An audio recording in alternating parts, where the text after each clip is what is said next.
안녕하세요. 오늘 코로나19 손실보상 국회 농성 3일째입니다.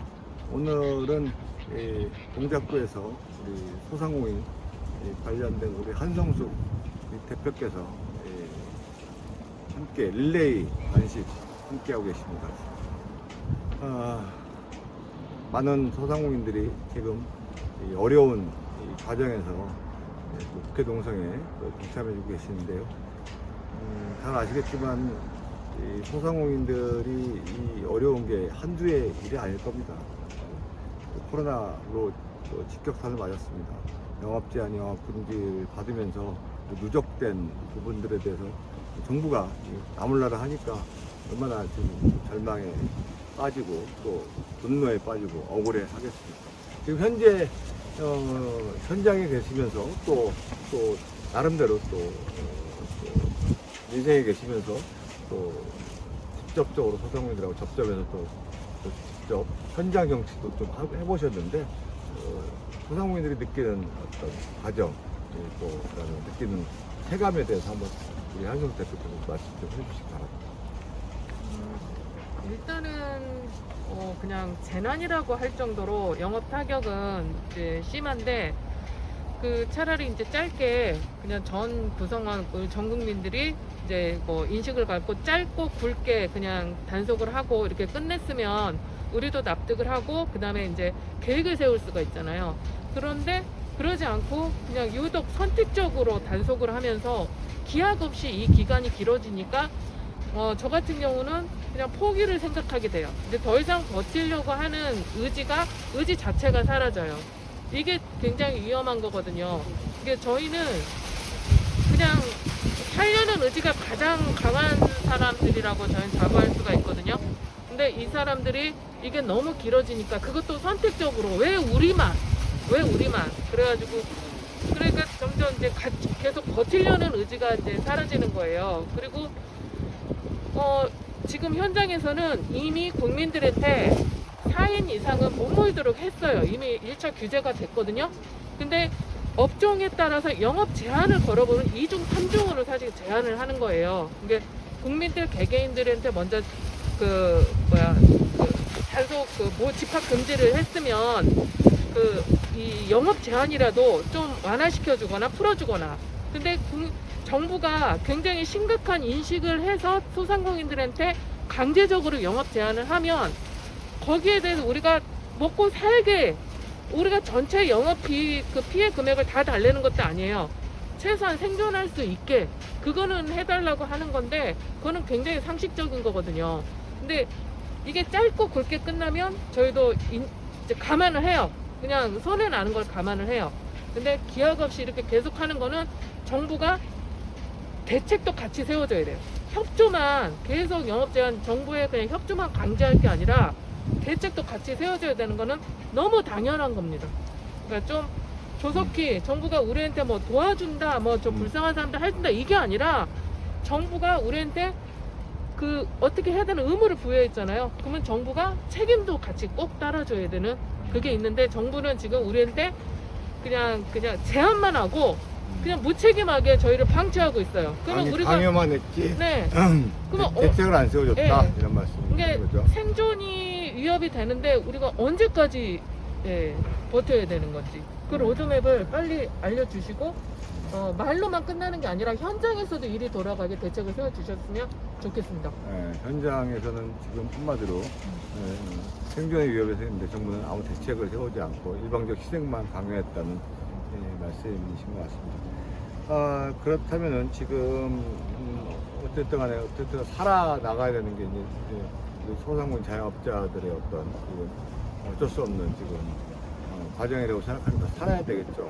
그래서 이번에 잘 아시겠지만 서울시장 선거를 했습니다. 서울시장 선거를 해서 결과가 나왔죠. 서울시장 선거는 여러 가지 의미가 있을 거라고 생각합니다. 성추행 선거, 성추행 관련된 선거를 치렀다고 하지만 또 한 가지는 또 민심이 어떤 영향을 미쳤다고 생각을 합니다.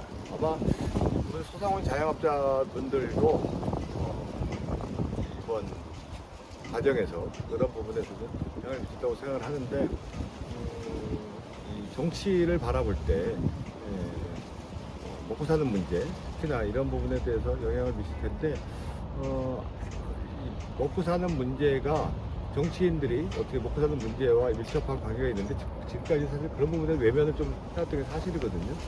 그런 부분에 대해서 우리가 이념 문제라든지 아니면 정쟁이라든지 이런 것보다 더 중요한 것은 기본적으로 사람의 사는 기본적인 생활 이런 부분에 대해서 어떻게 생각하시는지 그 부분에 대해서 한번 짧게 한번 좀 말씀해 주시죠. 지금 이렇게 이제 완전히 바람이 뭐 지난 총선하고 다르게 완전히 180도 달라진 거는 이제 임기치에 도달했다는 거예요. 이게 사실 저희가 1차적으로 이제 문재인 정권에 들어서고 3년 동안 급격하게 최저임금이 이렇게 올라서면서 1차 타격이 왔거든요. 거기에서 같이 저희가 소상공인이 타격을 입으면 같이 타격을 입는 사람들이 20, 30대 사회 초년생들입니다. 이 사람들이 일단 아르바이트나 저희 그냥 중소업체에서부터 먼저 이렇게 경험을 시작합니다.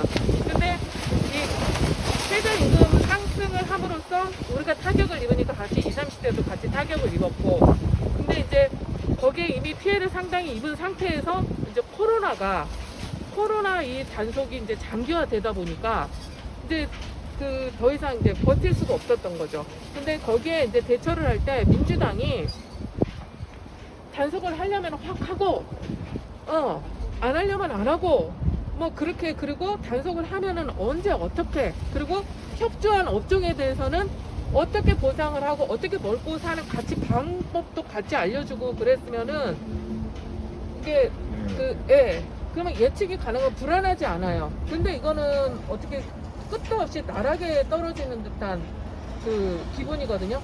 그러니까 아주 그냥 우리를 굶어죽게 하는 무능한 집권 여당보다는 그래도 경제에 대해서는 좀 우위에 있다고 그래도 평가받는 국민의힘 쪽으로 그냥 간절한 마음으로 지지를 한 거라고 생각해요. 민주당 지지하던 40대 연령대 중에 15%나 국민의힘으로 넘어왔어요. 40대는 지금 자영업자 지금 핵심이거든요. 이 사람들이 얼마나 힘들었으면 이런 표결이 나왔겠어요. 그러니까 국민의힘이 진짜 이게 최승재 의원님이 의원님처럼 국민의힘 소속 의원님이 이렇게 전면으로 이렇게 나서서 소상공인을 대변한 적은 지금까지 없었어요. 그러니까 이렇게 국민의힘에서 이렇게 해주시니까 그나마 조금 숨통이 조금 트인다 그러고 좀 위안이 된다고 해야 되나요? 그러니까 좀 더 강하게 좀 해주셔서 저희한테 좀 희망이라도 계획이라도 세울 수 있게 해주셨으면 합니다. 네, 또 말씀을 드리니까 이제 무거운 또 책임감과 또 어떤 소상공인들의 생존에 결과를 만들어야겠다는 또 생각을 하게 됩니다. 무엇보다도 사실은 민심이 선심이라고 했고요. 사실은 선심을 만들어야 하는 것은 무엇보다도 먹고 사는 문제가 제일 된다고 생각합니다. 국민들이 뭐 특별하게 바라겠습니까? 최소한 열심히 노력한 것만큼 희망을 갖게 만드는 사회가 제대로 된 세상이라고 생각합니다. 그것이 이루어지지 않으니까 이제 정치가 불신을 받는 거라고 생각합니다. 사실 이 부분도 손실보상도 상식적인 건데 상식이 지켜지지 않기 때문에 국민들이 분노하는 거고 또 자영업자들이 불신하는 거라고 생각합니다. 형평성 문제인 거죠. 소위 얘기해서 민주당이 말하는 이 공정한 공정함을 지금 지키지 않았기 때문에 일어나는 거라고 생각을 합니다. 그래서 제일 중요한 부분은 사실은 이 소상공인 자영업자분들이 지금 국가의 시책에 협조했는데 망한다는 거, 이거는 정말 잘못된 거라고 생각하고 최소한 망하지 않게끔 정부가 최소한의 노력을 해야 된다고 생각하고요. 이 법률보다 지금 정부 여당이 책임지는 자세가 절실하게 요구된다고 생각하고 우리 국민의힘에서는 그런 책임지는 자세를 정부 여당이 못한다면은 우리 국민의힘이 또 야당이라서 힘이 없어서 못하는 것이 아니라 국민들의 열망, 국민들의 요구 사항을 따라서 노력을 해야 된다고 생각하고 그것이 의석수가 적더라도 그 의지를 갖고 이렇게 노력하는 모습도 그렇고 이렇게 천막투쟁이라도 시작하면 국민들이 그거를 지지를 보내주도록 생각하고 열심히 하겠다는 그 약속을 드립니다. 우리 함께 또 선망농성을 함께 단식까지 해주신 우리 한솔 대표님 정말 감사드리고요. 이런 한 분 한 분들의 생각들이 있고 또 실질적인 행동하는 이렇게 생업에 바쁜 와중에도 함께 해주신 분들이 계시면은 조금 더 그래도 절망 속에서 꽃이 피듯이 살기 좋은 세상이 만들어지는 세상이 함께 만들어질 거라고 생각으로 오늘 함께 해주셔서 감사드립니다. 고맙습니다. 네.